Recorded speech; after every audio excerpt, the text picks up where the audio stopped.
Hey everybody, how's it going? I'm Chase Jarvis. Welcome to another episode of Chase Jarvis Live here on CreativeLive, specifically the 30 Days of Genius series.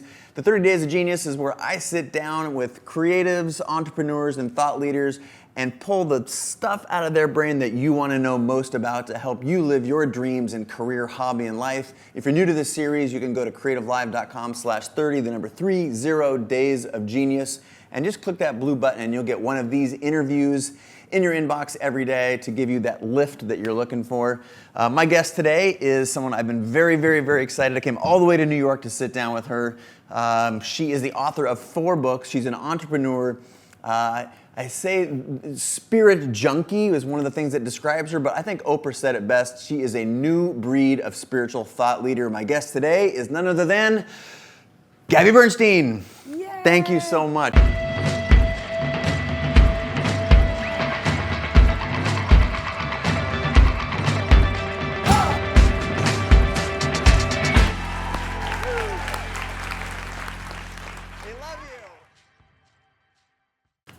Welcome to the show. Thank you so much for being here. And in New York, came all the way here to sit down with you. Thanks for being here. Yeah, thanks for coming here. I'm happy to do it. Thanks for wearing your Buddha shirt. I did. I literally wore my Buddha shirt for you. I was like, what am I? For Gabby, of course, my Buddha shirt. My wife, Kate, full credit. She's like, you're going to sit down with Gabby. I got a new shirt. Literally, I was like, she bought me 3 new shirts for my trip today. Cool. Thank you for coming on the show. I'm just going to cut right to the chase and say, one of the reasons, there are many, but one of the reasons that I wanted you to be on this on the show and a part of this 30 Days of Genius series is because for me personally, one of the things that's unlocked my creativity has been spirituality. I'm just full confession, I'm not a religious person, but about 5 years ago, I started meditating and something strange happened, which is I felt like it was a catapult for me creatively. And I'm wondering, I mean, you talked about some personal transformation before we started recording. I'm wondering if you can give the people at home a little bit of background and why you have chose to sort of lead this spirit junkie life that you call it. Well, first of all, you said something strange happened when you started meditating. Yes. But it's actually, everything else is strange. That's the normal thing. That's actually reality, who right? we are meant to be. Great. In that creative, inspired way. And so it's when we return to a spiritual practice that we begin to remember that is our essence. We remember that creative side of ourselves. We remember that peace and that inspiration that we can download. And it's who we are, but we forget, right? So true. So it seems like, oh, this strange thing happened, but it's actually everything else is strange. It's normal. Everything else is weird, and it gets weird when you get off track. That is the sense that, not to kiss your ass or anything, but that's the sense that I felt when I started meditating, like, all that other stuff is noise. This is what matters. And one of the things, a characteristic of a lot of people that I have had on the show tend to be very driven, sort of success is a primary focus, like hunger. And there's this underlying tone of, I need to be more in balance, but the thing that got me here was all this hard work and grinding and crushing and all the words that we use culturally. And yet ultimately the handful of people that I know who have decided to put that on pause for a second realize that the thing that they thought was their driver and got them where they are was actually an anchor. And when they start sort of embracing their spiritual side, everything accelerated for them. So talk to me about that. Yes. Well, you kind of mentioned my backstory a little bit and why I became a self-proclaimed spirit junkie. And I think that it's very much that. It's like, I think that when we have that perception that drive and that force is what's making things happen, that's when we often can hit a big bottom. Yeah. And we live in that way, whether it's being forcefully driven or quite the opposite, maybe totally in the opposite direction of fear and just debilitating ways of living. Yeah. But we do, whichever direction we choose is really based on whatever happens in that core foundation of what happens to you as a child. And so are we going to go back to my childhood here? We can if you want. Danger. We can if you want. It can feel dangerous, but I think at the same time, if we can learn how to restore that feeling of danger from that past and have a different perception of it, that's when we can start to feel and heal and live a very enlightened life. And so let's talk a little bit about your journey first, because I've already sort of talked about a lot of the other people on the show, but the reason that you're sitting in this chair and we've come all the way to New York is to hear about you. So give us your backstory. You used to be doing this and now you're doing this. Talk about your personal journey. So I was brought up actually around a lot of spiritual teachings. So much like you, you said I have to confess I'm not religious. Well, neither am I. I was brought up in a household that was brought up Jewish, but really what I was most drawn to in my Jewish culture was really the spiritual elements of it, the song, the dance, the traditions, the community, exactly. Such great traditions. But my mother was not religious and Jewish really at all. I mean, she's Jewish, but she wasn't practicing, and so she was really spiritual. And so she brought me in and out of ashrams and taught me to meditate when I was a kid, and then deeply taught me to meditate when I was in high school, and gave me the tool of meditation when I was finding myself in a lot of depression and not really understanding how to navigate some feelings from the past.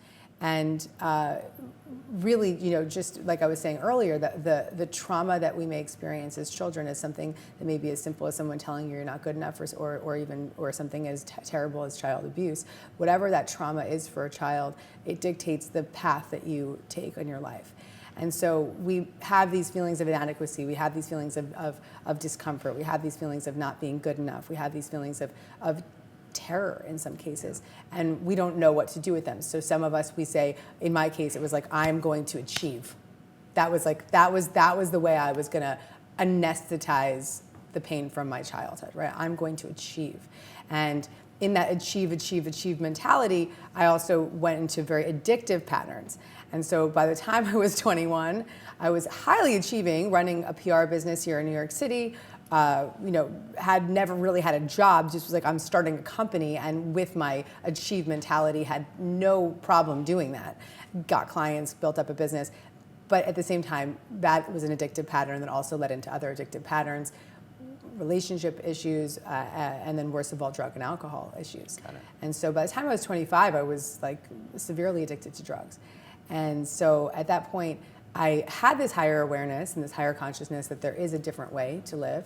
And I think that we always, in any point in our life, have the opportunity to really choose to activate our free will. We could say, I'm going to keep going down this road and potentially die, or I want to redirect.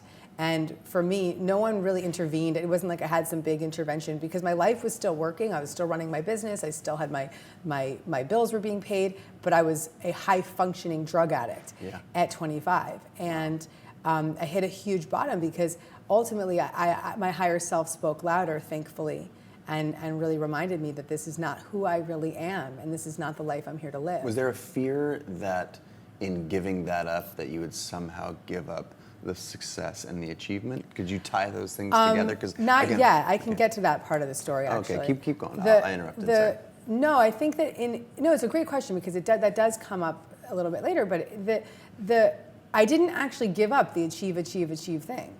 Which is clearly you're right, and I'm thankful for that, but it still is an addictive pattern, so we got to be real about that, right? Yep. And for those overachievers out there that are watching, I want to really address that, because it is addiction. It is addiction. I mean, while it has served me well and it has served the world, at this moment in time, I'm having a whole other reframe around it. So, but we're talking right now about 10 years ago. I got sober 10 and a half years ago when I was 25 years old. Yeah, so I got clean at that time, because I had that moment of, this is not who I am here to be. And all the while that I was using drugs, I was reading self-help books and running in and out of yoga classes, trying to find a way. And I'm thankfully, I hit enough of a bottom to really hear what was next. And there's a beautiful quote that I share often, which is Rumi says, "The wound is the place where the light enters you." And wow, that's moving to me, because it's exactly what happened for me. It was like that, and it continues to happen, because as we continue to grow spiritually, unfortunately, we do continue to uncover more wounds, ultimately. Yeah, there's sort of an awareness, whether it's self-awareness or just cultural awareness, all of those things, they tend, for me, it's been a path of sort of exposing the work is never done, I guess. As soon as you achieve one thing or hit a new level of awareness or spirituality or achievement, whatever your measure is, it's sort of like, then that's what unlocks, like, oh, so this is what the next level looks like. Or when you're speaking a language, as soon as you realize you got those verbs, the past tense, then there's this other kind of thing that is a new, like, oh man, I got a lot more work to do. So right, and that can only happen with your commitment to growth, right? Because it's like, if you just say, okay, I got this, I'm done, I'm gonna just cruise control now with what I've learned, then that next level of healing or that next level of learning can't be brought to you. Yeah. But yeah, so I got sober at 25, and I had been speaking publicly prior to that, just about vocational topics and entrepreneurship, because I was like obsessed with my capacity to just achieve, and I wanted to talk about it, and I wanted to teach other people. And I went to a lot of colleges and universities teaching kids teaching kids that were my age at the time, teaching people how to, how I had become an entrepreneur. So I loved speaking, and so I started speaking very quickly about what was happening to me from a spiritual recovery standpoint. And so I started to put on talks at like the Soho House in New York and like all these trendy places where I was like, showing up in like heels and Rick Owens, like giving talks on God, right? And whatever that meant to me. And so I started to attract this really groovy audience of these like trend-setting New York women. And this was way before anybody was gluten-free. Nobody drank green. No one was juicing their salad, right? Like that did not exist. Right. And So it was like no one was meditating. I mean, not no one, but no one of my generation was meditating or reading spiritual texts. Like I'm going to really claim that I feel like I was definitely at the forefront of this incredible trend of wellness that has occurred in the last 10 years. I'm very proud to have been at the forefront of that and helped to engage the world in that. This new generation, I don't want to say the world because I have many teachers that have been doing this a long time. Tens of thousands of years, sure. So it's not like this is anything new, but it's just I was doing it in a new way, in a new language, and in a new outfit. And culturally, like you said, there is certainly a zeitgeist, and that's one of the things that in having you a part of, on the show and a part of the series that I'm aiming to tap into. So let me ask another probing question. So you start talking, sharing your thoughts and beliefs. Were you sharing your recovery story, or what was it you sharing? I was sharing my spiritual recovery story. Yes, I was very forthcoming from the beginning about the fact that I was sober and that I was proud to have put down the drink and the drug, but that wasn't it. I mean, this wasn't a 12-step meeting. It was like, this is how do I spiritually recover, and learning from the recovery program that I was in, learning from the spiritual text that I had been totally thrown myself into, and really establishing what all of those teachings meant to me personally, and then demystifying those principles and really presenting them in a way that was very easy for people to understand. So let's go into the demystification path here. So I'm banking, I just know from my own interactions with the people who pay attention to what I'm doing in CreativeLive, I've talked about meditation, and anytime I talk about it, I go on a podcast or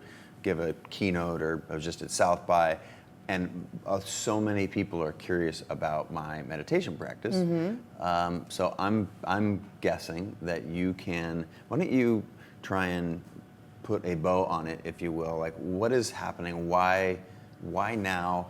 Why things like meditation? Why spiritual awareness? What is it about the times?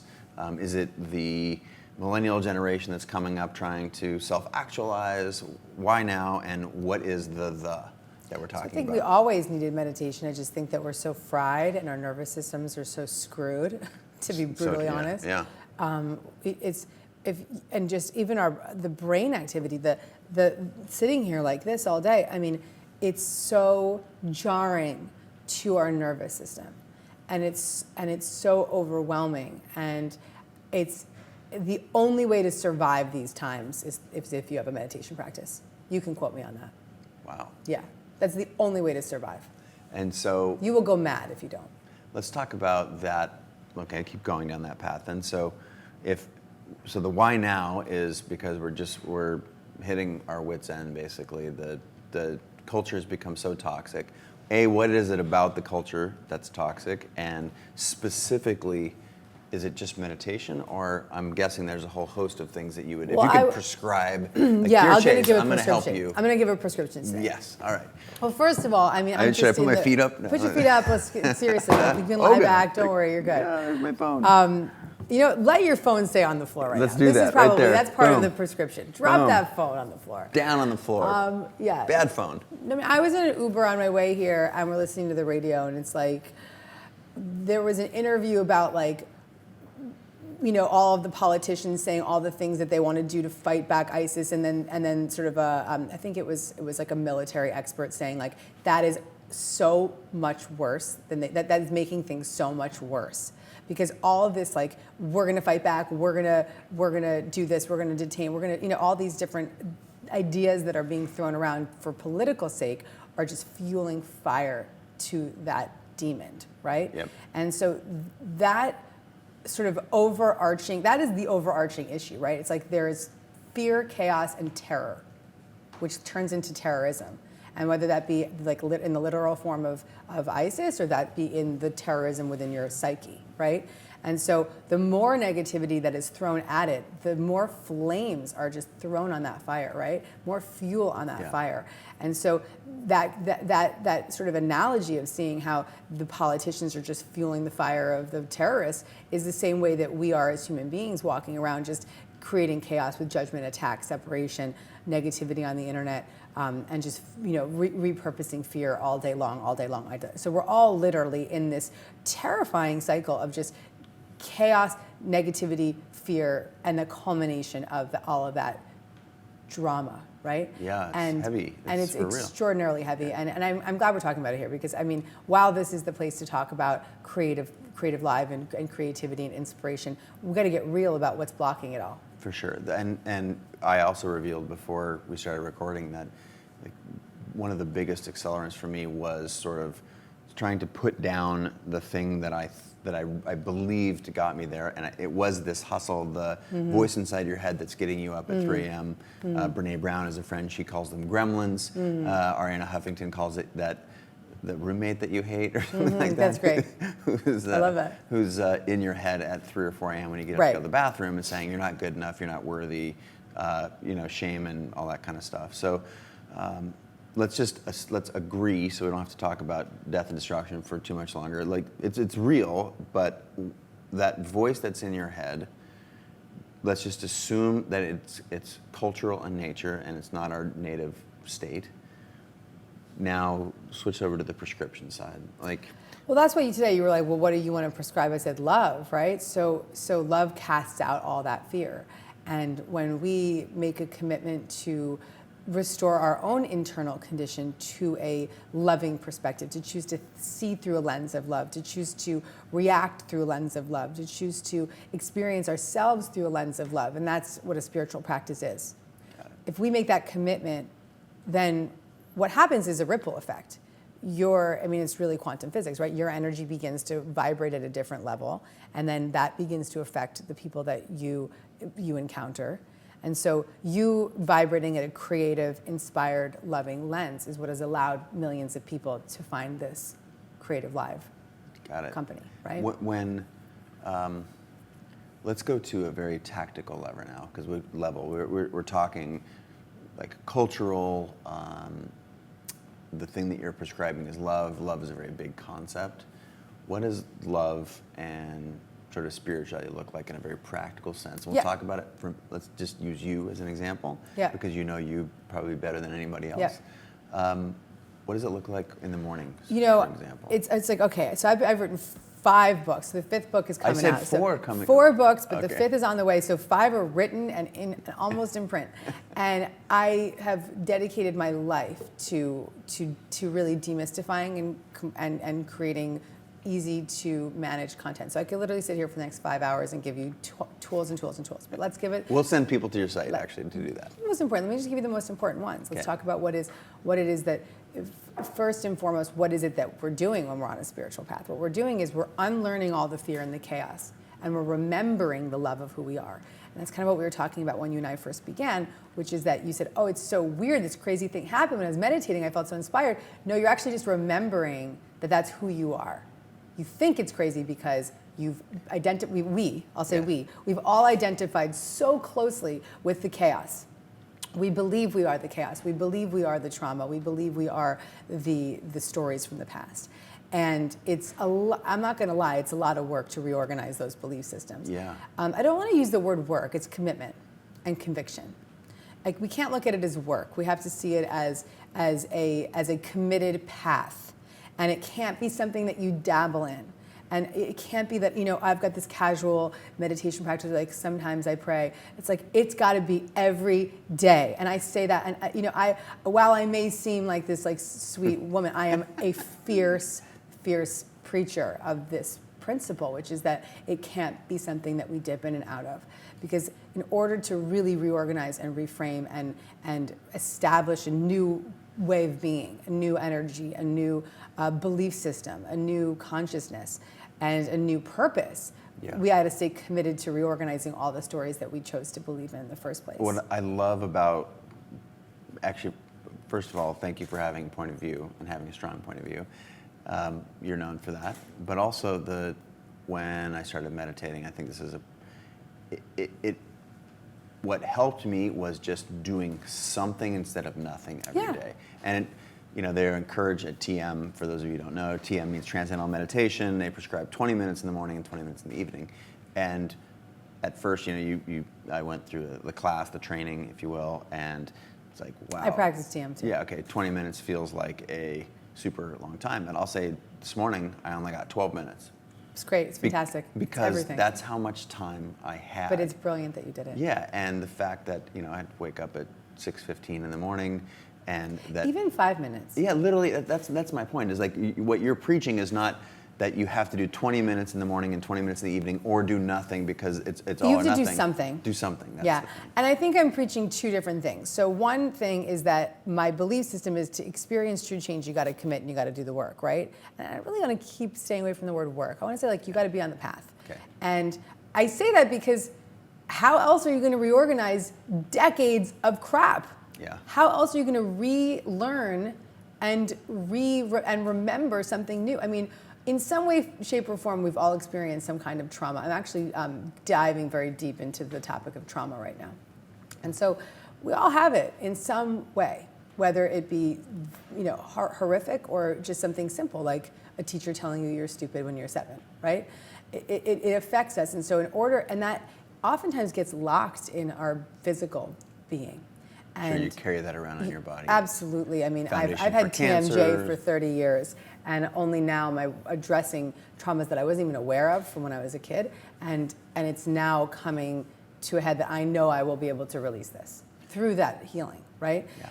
But the point isn't that we have to do it all overnight. It's a one day at a time gig, and it's a path and it's a practice. So to your point, if today it's 5 minutes of meditation and tomorrow it's journaling in my notebook, or if this afternoon it's a prayer, I love the 12-step motto. It works if you work it. So it's like, yes, keep it simple, but be consistent. Consistent. It's amazing how consistency ultimately wins. That's the thing. There's so many people, and you can look at it like creative energy, or artists who came out and they had their one-hit wonders. We got all kinds of names for that. But I think the true artists are the ones that not just survive but thrive. It's very much about just doing something on a regular basis. It's because making something every day, just the intention of setting out, this is like a thing that I'm going to create, because there is a creator in all of us, and even if it's just a picture and you're sharing it so that we know you're out there, and there's this sort of a self-awareness that you develop that I am capable, I am powerful, and I can, I have efficacy when I put something out into the world. Yeah. That's a unique human activity. Yeah, and I like what you're saying too, which is something that I've always taught, which is taking lots of little right actions. So it's like, if you want to begin a meditation practice, and someone's never meditated before, sit for 5 minutes this morning or this afternoon, or whenever you're listening to this, and you have a mantra that was given to you because you've been practicing TM, but I can prescribe a mantra as a Kundalini meditation teacher, which the mantra Sat Nam, which is truth identified, right? Recognizing the truth is your name, Sat Nam, right? Truth is your name. and just sitting in 5 minutes of stillness, repeating the mantra, Sat Nam, Sat Nam, Sat Nam. And when, just like TM, when your mind detours in that other direction, and it does, return to the mantra. That's the simple. So, I mean, just to give somebody a tool now, how do you meditate? Start with a mantra. Sitting, repeating the mantra, you're going to detour, you're going to go into crazy. You're going to go oh my God, what's the grocery list? The roommate that Ariana was talking about will come in. Crazy roommate. Was it crazy roommate? Yeah. Obnoxious roommate, yeah. So she'll come and then return to the mantra. So if someone starts out with 2 minutes of that, you can find your pulse. Like take four fingertips and place them on your pulse and find your pulse. And then you can repeat that mantra, Sat Nam, with the beat of your pulse. And that's actually one of the greatest beginner meditations, just to connect to your pulse, long, deep breath, repeating Sat Nam with that pulse. And so simple little tools. And why do we meditate? We need to reorganize our energy. We need to reorganize our nervous system. We need to allow ourselves, because so many of us live in fight or flight, right? Whether it be from past experience or just waking up this morning to an alarm and then reading your Snapchat news, whatever it is. Yeah. I mean, even the fact that Ariana brought up the fact that it's called an alarm. Yeah. I mean, just contextually, like that's exactly, there's all this sort of surreptitious shit underpinning all of what we live through every day. Yeah. Like alarm, you wake up, and what is an alarm? Alarm is like fight or flight mode, right? Totally. They sound the alarm when you're getting attacked or when there's a fire in the building, alarm. And that's what we wake up to every day. Yeah, I actually made an app called the Spirit Junkie Alarm app. And it's an alarm clock that when you set it, I actually worked with some musicians to create really beautiful tones so that you could wake up to something a little bit more comforting. And then when you wake up to that, what comes up on your phone is an affirmation. And so rather than waking up and going straight to your email or straight to CNN or straight to Huffington Post or whatever, no offense, Ariana, but we can go there later, but we can go to that affirmation. We can be woken up to that message, that through line of a clearer point. Beautiful. Let's talk about you. What does your morning look like? It's a little bit trendy now. I feel like I've been investigating and thinking about morning routines for probably a decade, ever since I realized that I tried to shift my personal perspective. I found that preparing for my day in a specific way gave me so much more, use the word power, but efficacy and just the feeling of and power. Life. It's your true power. Yeah, power. Yeah. What does it look like for you? So I wake up to my Spirit Junkie alarm and I look at the affirmation, so I remind myself of something I'd written months ago. So I'm like, oh, that's good. I remember when, it's funny too because sometimes I speak to myself like in the most perfect ways, and so I'll look at my alarm. Then I actually do close my eyes and I do my 20-minute meditation sitting up in bed. So I think sometimes just not getting out of bed is sort of the simplest way. If my husband's still sleeping, I'll go up. I'm in a loft, and so I'll go up to my loft and I'll go right into my meditation. That's before I eat, before I drink. I will have brushed my teeth first, though. I do the same thing. Yeah. Brush my teeth. And then go meditate, yeah. And I think it's important to do it first, because if you don't, then you're already into the crazy. And so first thing, do that meditation. And then from there, I can begin my day. I also say some prayers each morning, just really turning over my day. Just gratitude stuff, or what's the? I really surrender my day to a power greater than me, and for me that means an energy force beyond my own. It means a power of love that I know that is within me and around me, and that it's available to me, but I have to ask for it. Powerful. Okay. Yeah. And then what is is there a food, and do you take a walk, or do you avoid your email? Talk to me a little bit more about that. I have like a green smoothie often in the morning or something. I take a ton of supplements. I'm like a real supplement junkie, so I will pound my supplements in the morning. And then it kind of depends on the day and where I am, but I'm proud to say that I've just begun to create more freedom, because for a long time I had like a limiting belief that like if I don't do it, nobody else will. And so I just like went on a hiring spree and started hiring tons of people to help me. And that's awesome. And it's great to help people help you, And so, and help your mission. And so I feel like I've created a little bit more space. So sometimes I'll do a little Tracy Anderson workout in the morning, or like I like to do everything online. I live half the time in New York City and half the time in the country, like up on a mountain.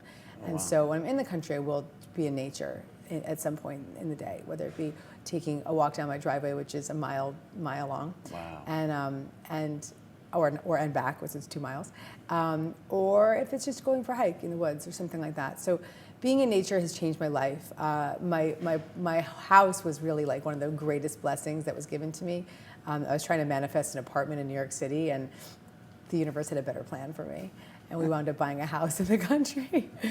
Well, let's talk about that connection to nature. One of the things that so many creatives or people who have that entrepreneurial spirit, they come to New York or San Francisco, LA, Seattle, places where like-minded people are aggregating and where there's money and influence and opportunity, and like photographers like, oh, I'm moving to New York, and many people who are part of this series have said, yeah, I dropped everything, moved to New York, and it helped make things happen. But let's talk for a second about the flip side of that. I dropped everything, moved to the country to help make everything happen. There's this connection, and that's one of the things that I feel when meditating, or actually to say feel it when meditating is probably wrong, but it's just immediately after that. There's sort of this connectedness that I look at another person or another, like across the room, and it all feels like a single unified thing. And earth, like putting your feet on the ground or being outside and smelling nature and what doesn't smell like the sidewalks of New York City. I've always felt that as a powerful thing. Is there something there? What's the there? Well, I mean, it's space, right? So it's being in a clear, energetic space, and that's what nature really provides us. Because when we walk around these streets, while it can be very engaging and inspiring and artful and all that, it's jarring. It's also some of that toxicity that you were talking about. Totally. I mean, literal toxins in the air, and then just the energetic toxins of just picking up what everybody else is throwing down, you know? Yeah. And then that space, that expansiveness, and also even just the literal clear air.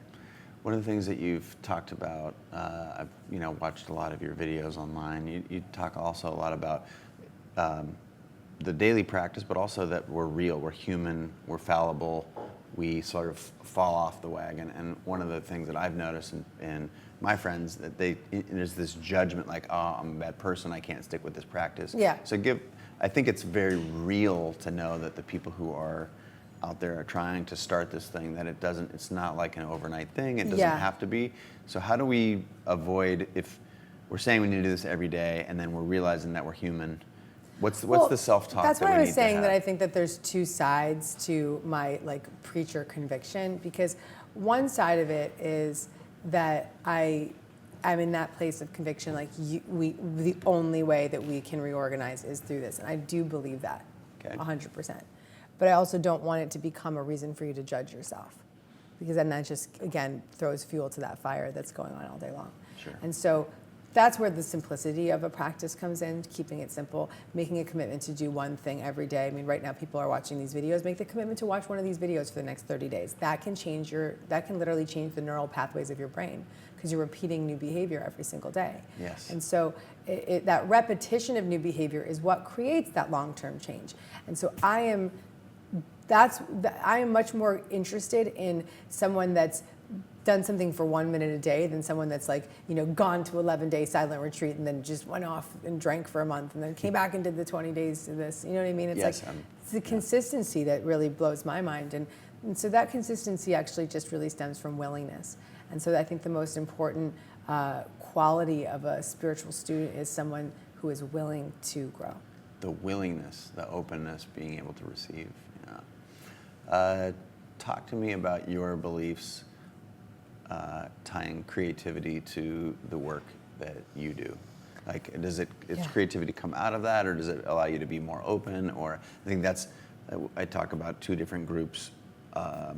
The people who they want to be more creative or entrepreneurial, and I talk about that group as sort of the 0 to 1. They don't self-identify as creative, but they want to be. They're sort of like creative curious, if you will. And then there's a group that has already started on that path, and that's the sort of the 1 to 10, and 10 being someone who's very either creatively or entrepreneurially evolved, and they're sort of living their dreams, and someone who's at a 1 is like, okay, I'm just starting to figure this out, I got a little mojo going. And so for the 0 to 1 folks, like how does your awareness and spirituality help you get from 0 to 1? And then for the other group, how about 1 to 10? And maybe they're the same thing. It's the same thing. Okay. So it's like being on a spiritual path,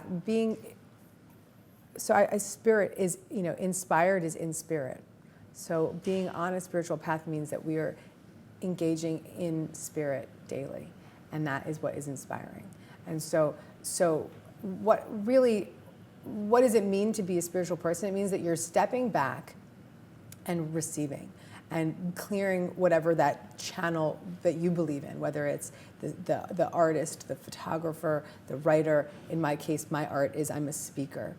You may have thought I was an author. Really, I'm a speaker. That is my art. And so when I am most inspired, when I'm a true channel for inspiration, is when I'm publicly speaking. And that's my art, right? So what I would never I can't put anything before my spiritual practice, because if you put anything before that, you'll lose it, right? You'll lose whatever you're putting before it. Sure. And so in wherever you are in the creative spectrum, having a meditation practice, having a mindfulness practice, and choosing to think with higher thoughts or reframe your belief systems, or following a self-help book or a spiritual teacher consistently will only clear all the blocks to the presence of the power within you. So I think that people think, oh, I've got to go do something to feel powerful and connected and loved, right? No, you have to just release the blocks to the presence of what's already there. That's also, I think that's a powerful idea, because you said earlier, like, let's not use the word work. That's one of the things that to me is a game changer, is realizing that the creativity, this stillness, this awareness, all this is actually present. It's not something that you have to go like fetch water and then you get this thing. The fetching water is actually looking at what's piled up in front of this part of you and just pushing it aside and being sort of open to it. I often say that it's not what we do, it's how we be, right? So it's not like all the things I can do for my husband that make him madly in love with me. It's how I can be with him, right? The more present I can be with him makes him fall madly in love with me again and again and again. Not what I've done today, right? Yeah, that's powerful. And that's the same. And that's the same for how we show up to any area of our life. It's not what we've done or what we've said. It's how we be. And so, how do we come into that place of presence again and again and again? It's releasing the blocks to the presence. It's not getting the presence. You already have the presence. You just got to clear all the crap that is in the way, all the stories, all the chaos, and in many cases, it's stuff we don't even know or remember, and that's where the deep, deep work comes in. To engage in the deep, deep work. So you have a masterclass that you have built. It's very popular, very successful. Congratulations on that, by the way. Thank you. Can you what's involved in that? Is it like a what I started to find, and this is probably happening for you too, when you see people waking up to their calling, right? I started to find that many of my readers and my audience members or people that had come to my talks for years, we're having a spiritual awakening. And in the experience of having their own spiritual awakening, they were hearing a call, which happens to all of us. It happens to every one of us. When we change, we feel called to help create more change. And so when I started to witness all these people sort of being like, I want to be a life coach, or I want to be a blogger that's sharing inspirational content, or I want to be a nutrition coach, or I want to make my therapy practice more spiritual, I felt like I had a high level of responsibility to give them the tools that I've been using to, once again, demystify the principles, to be respectful of the energy of others, and to make sure that my message was carried and that I was not shying away from the words and the wisdom that I needed to share. And so that's probably the biggest piece of this training, is really giving people the confidence to own their voice as a spiritual teacher or a healer or a leader or a change maker or an influencer, whatever they want to call, whatever the words they use. Sure. And to really trust that their story matters, and it's through their story that they'll heal others.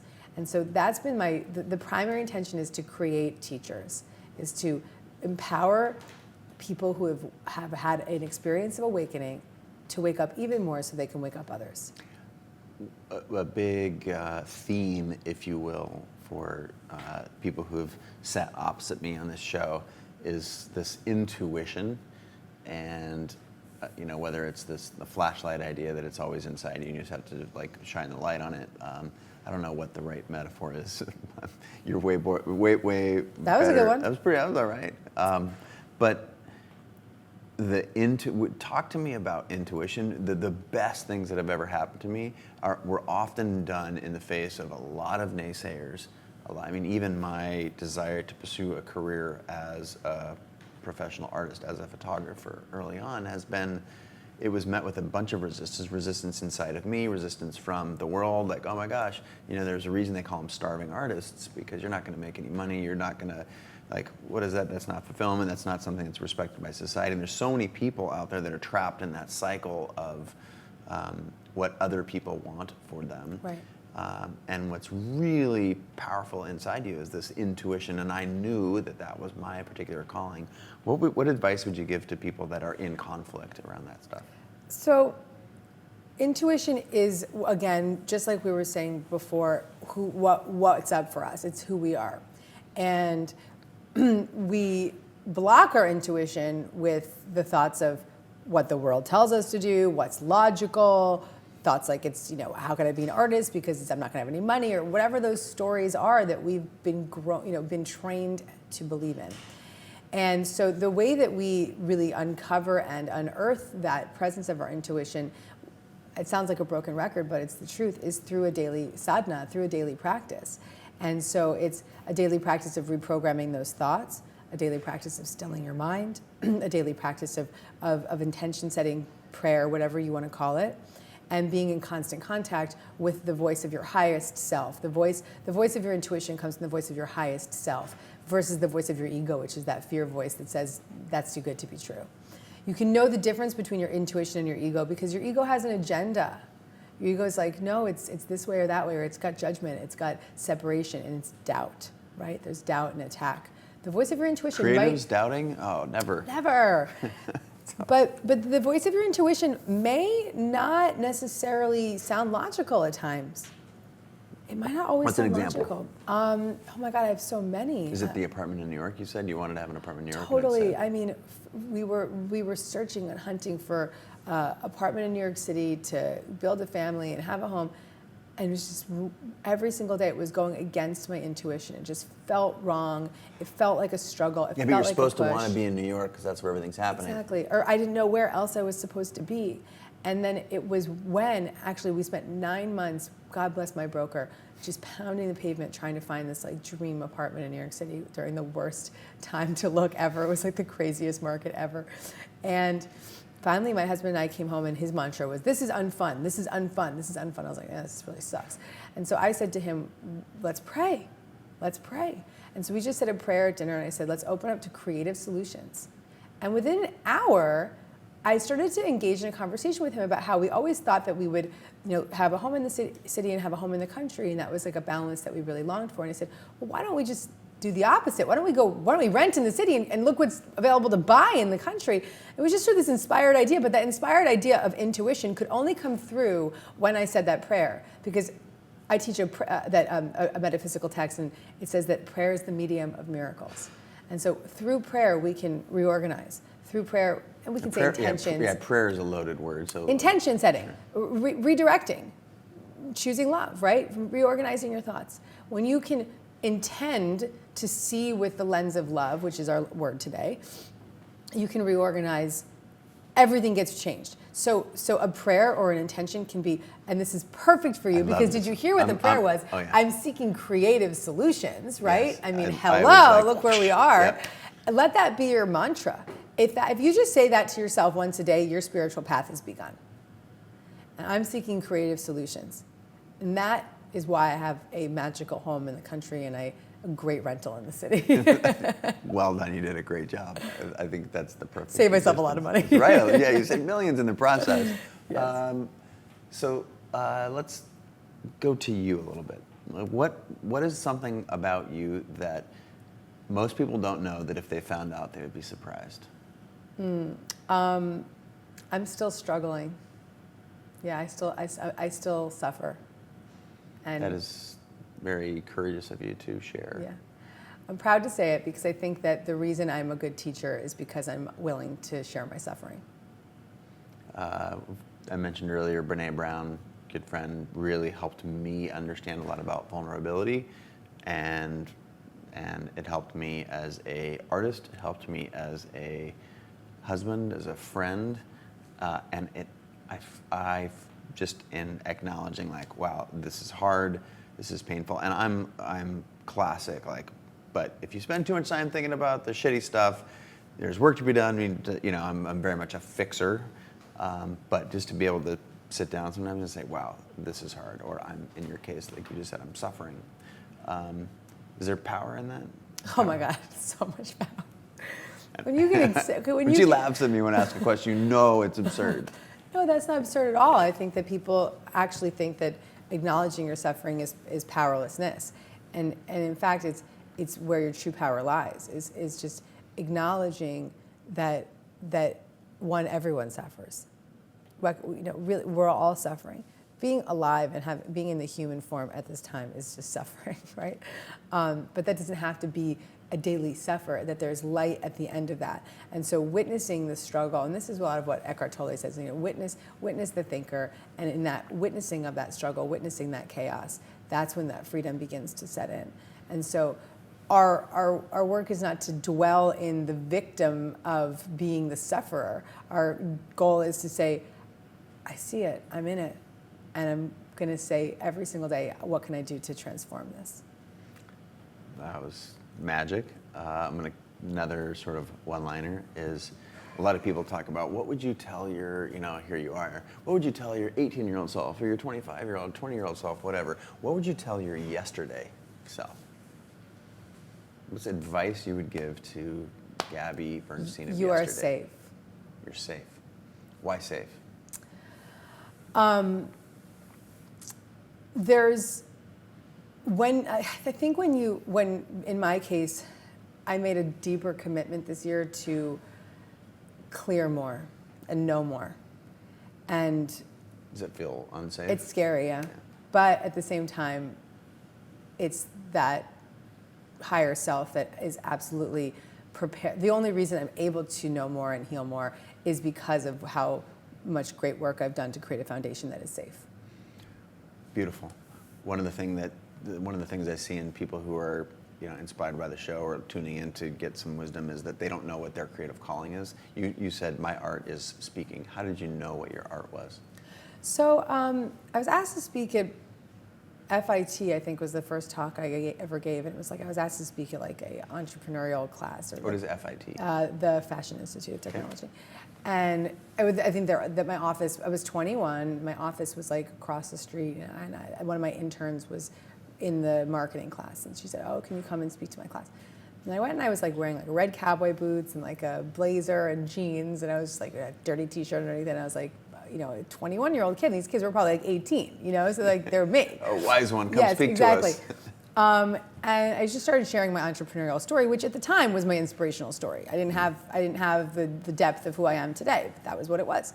And so I started to share my story, and it didn't matter what I was saying. I mean, how, you know, cursing in this classroom and like saying like and playing with my hair. I was so alive and lit up in being a vocal messenger for a empowering, inspiring story. And that day I realized this is my purpose, this is my calling.